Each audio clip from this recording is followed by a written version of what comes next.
Hello dear student. So let's start with immunology. Last session we have seen immunity, historical perspective of immunology. We have seen various experiments and breakthrough in the field of immunology. So in today's lecture we are going to see what is immunity.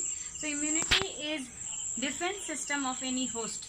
That immunity is of two types. One type is called innate immunity and another type is called adaptive immunity. So first of all we are going to see what is innate immunity. So innate immunity that you are getting by birth, that is called innate immunity, and innate immunity is having some barriers. That barriers are anatomical barrier, physiological, phagocytic or endocytic, and inflammatory response. We'll see each barrier in details.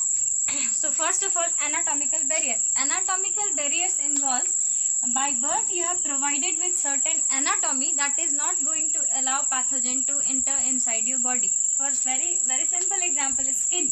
As you know, skin is the longest organ of your body, largest organ of your body, and skin covers the entire body surface. Now skin is provided with a gland. Such glands are oil gland. Next you have sweat gland. Secretion from this gland are acidic.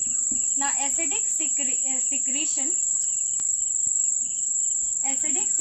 of this gland makes the skin pH ranges between 3 to 5. Due to this acidic pH of skin, when any kind of pathogen tries to enter, due to this low pH of the skin, pathogen will be killed. So skin forms the first line of defense against the infection. Now coming to second example is mucus. So if any pathogen crosses the first line of defense and it enters inside the body, mucous membrane is having certain modification, finger-like projection. That finger-like projection is called as cilia. Now what cilia is doing? Cilia is going to, if any pathogen enters, this is pathogen. If pathogen is entering, this pathogen is going to propel out due to this finger-like projection of the cilia. Another mechanism how cilia is defending you. Cilia is already having, as you know, your gut is not sterile. It is already having pre-existing microbial flora for the very crucial role.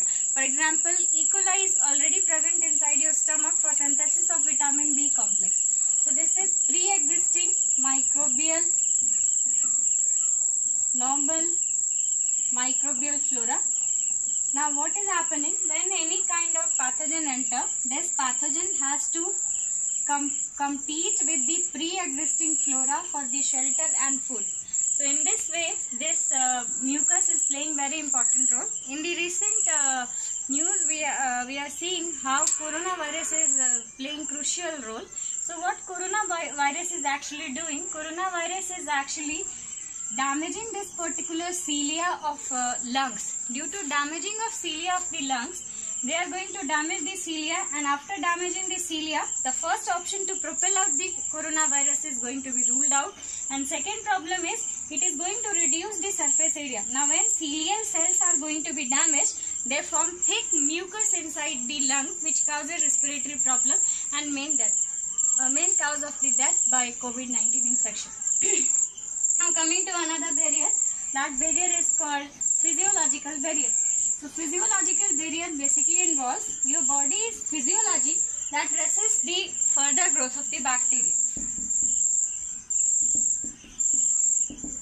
Very good example is fever. So in most of the infection you would have seen that patient gets fever. Fever is not symptoms of that particular disease. Fever is actually response. It's a type of body response to resist the growth of bacteria. As fever is going to increase the body temperature, due to increase in body temperature, bacterial survival chances are going to reduce. Next example for physiological barrier is lysozyme.